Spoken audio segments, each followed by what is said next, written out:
Bəzi insanlar sanki gəlib dünyanın quyunun qabağında əlini açıb, deyir ki, sən quyunun qabağında əlini açıb, əlini işarələsən, məgər su sənin boğazına yetişərmi?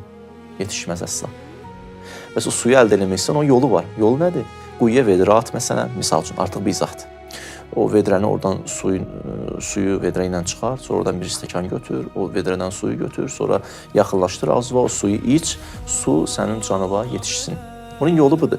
Yoxsa deyir, dayanmışsan quyunun qabağında, əlini açmışsan, bu şəkildə sən o suyla sirab ola bilməzsən. Sanki Allah bu ayədə verdiyi mesajlardan da biri bizə budur ki, hər məqsədə gedən öz yolu var.